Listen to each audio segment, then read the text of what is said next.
ప్రభువైన యేసుక్రీస్తు నామములో మీ అందరికీ వందనాలు. నేటి దేవుని వాక్యము యెషయా గ్రంథము 30వ అధ్యాయము 15వ వచనము.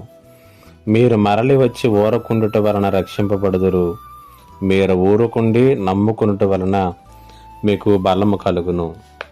ఏ ఆటలోనైనా సరే ఒక ఆటగాడు ఒత్తిడిలోనికి వెళ్ళినప్పుడు ఆటను మరలా తన వైపు తిరుపుకోవాలంటే ఒత్తిడిలో ఉన్నటువంటి ఆటగాడు చేసే ఒకే ఒక్క పని ఏంటో తెలుసా?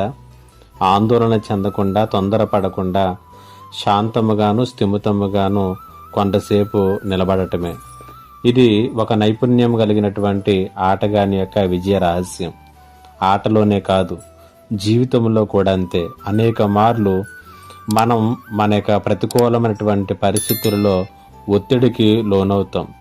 ఒత్తిడిలోనికి జారుకున్నటువంటి సమయంలో అటువంటి వాటిని అధిగమించడానికి ఏమి చేయాలో యెషయా గ్రంథము 30వ అధ్యాయము 15వ వచనంలో ఇలాగున సెలవిస్తున్నాడు. మీరు మరలి వచ్చి ఊరకుండుట వలన రక్షింపబడదురు, మీరు ఊరకుండి నమ్ముకునుట వలన మీకు బలము కలుగుతుంది అనేటువంటి మాటలను తెలియచేస్తున్నాడు. అనగా ప్రశాంతముగా ఉండి దేవునిపై ఆధారపడటం అనేటువంటిది జీవితంలో ఒత్తిడిని జయించటానికి మనకు అవసరమైనటువంటి సాధనం.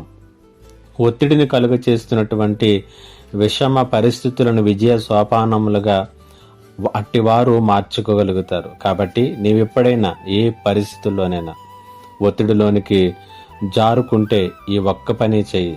ప్రశాంతంగా ఉండు, దేవుని వైపునకు చూడు. తరువాత నీ పరిస్థితులతో ఎలా పోరాడాలో, ఎలా జయించాలో నీకు అర్థమవుతుంది.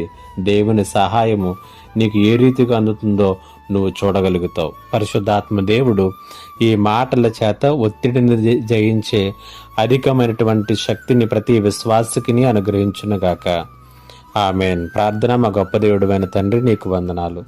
ఈ మాటల చేత ప్రతి ఒక్కరిని కూడా బలపరిచి ఒత్తిడిలో స్థిమితముగా స్థిరంగా నిలబడి జయించేటటువంటి కృపను ప్రతి ఒక్కరికి అనుగ్రహించమని యేసు నామములో అడిగి వేడుకొనుచున్నాను తండ్రి. ఆమేన్.